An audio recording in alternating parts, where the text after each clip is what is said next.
Well, good morning. Happy Tuesday, everybody. Thanks for joining me for the Daily Word today. We are going to continue our time in the book of Acts, and we're plugging away here. We're in chapter 12. We're getting to the end of the book of Acts focus on the Apostle Peter, and we're soon going to make the transition to the Apostle Paul as a focus of a main character in the story here. But in chapter 12, I want to focus on really a couple of main themes here. Number one is God's preservation of his plan and the fact that God appoints kings both to rule and to die. So even when we have wicked kings, even when there's people ruling who were like, how in the world did these people get into power? We know that God moves them into power. And it's no different in the book of Acts, the early church times. In this area, there were a group of kings called the Herods, and they were sort of vassal kings who had sworn fealty to the Roman Empire, and they were basically given the region of Judea and Idumea and these areas to rule over as vassal kings for the Roman Empire. And these guys were wicked. These guys were not good kings. Now, they may have been good administrators or good, orators, as we'll see, but they were not good people. But even in that, God's plan was to use them for his glory. So we see here in chapter 12, this chapter in my Bible is entitled Peter's Arrest and Deliverance. So we're kind of given the story here. We're just going to walk through the narrative. And it says, now about that time, Herod the king laid hands on some who belonged to the church in order to mistreat them. So that tells you right away, he just took them so he could beat them up and harass them, throw them in jail. And he had James, the brother of John, put to death with a sword. When he saw that it pleased the Jews, he proceeded to arrest Peter also. Now, these Jews were the ones who were still faithful to the old covenant. They had still rejected Jesus, and they were getting very upset at the apostles and the growth of this movement of followers of Jesus. So they loved seeing this kind of stuff. And it says that when they seized him, they put him in prison, delivering him to 4 squads of soldiers to guard him, intending after Passover to bring him out before the people. So Peter was kept in prison, but prayer for him was being made fervently by the church of God for his deliverance.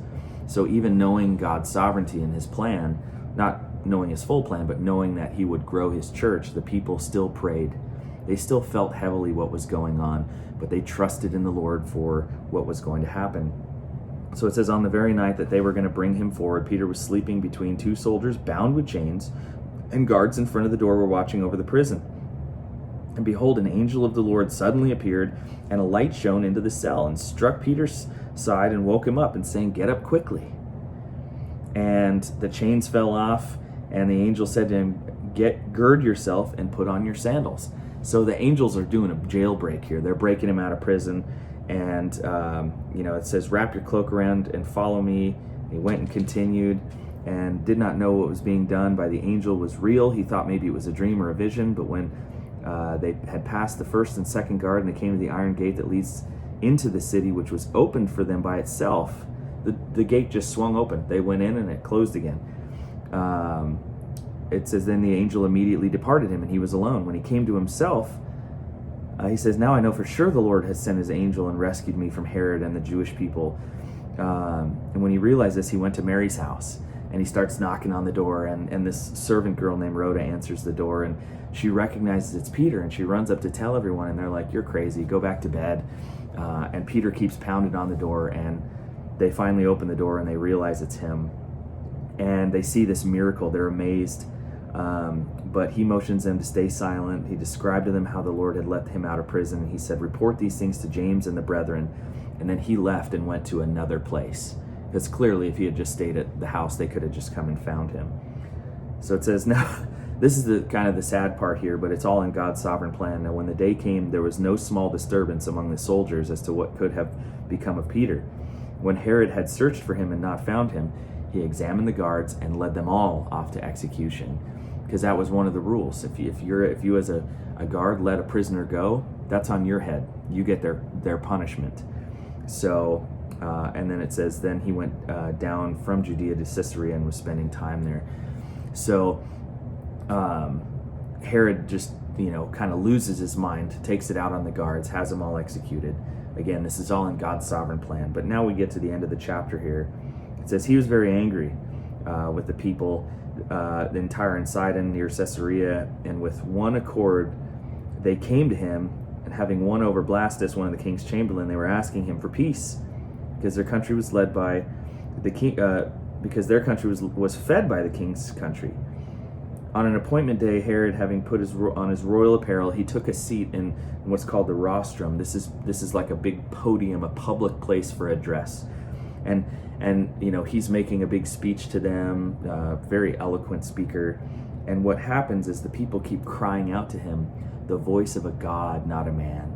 And so they're exalting him. They're basically buttering him up because they want peace and they want to continue to be fed and all of this. But Herod's just eating it up. He loves the glory. He loves the spotlight.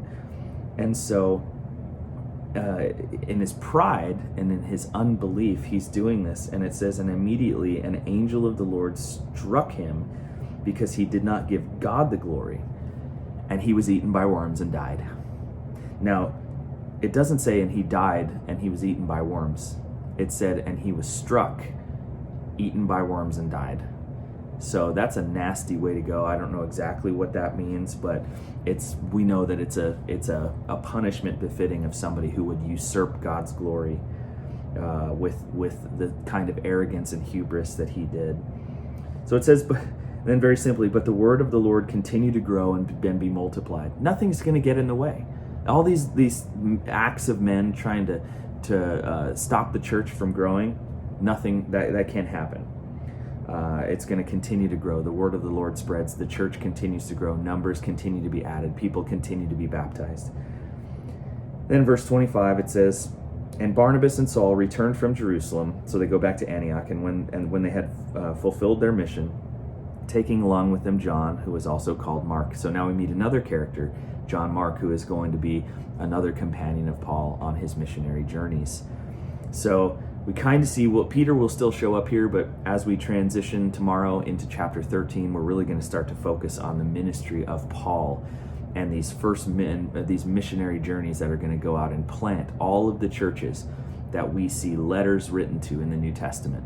So if you ever wonder, what's Galatians mean? What's Colossians mean? These were all letters written to churches that these guys that we just read about planted on their missionary journeys. So hopefully that's all coming together for you if you didn't know that. If you did, just be encouraged by that. The truth is still the truth. Acts is amazing, great, encouraging history, and I hope you've been encouraged today. We'll see you tomorrow.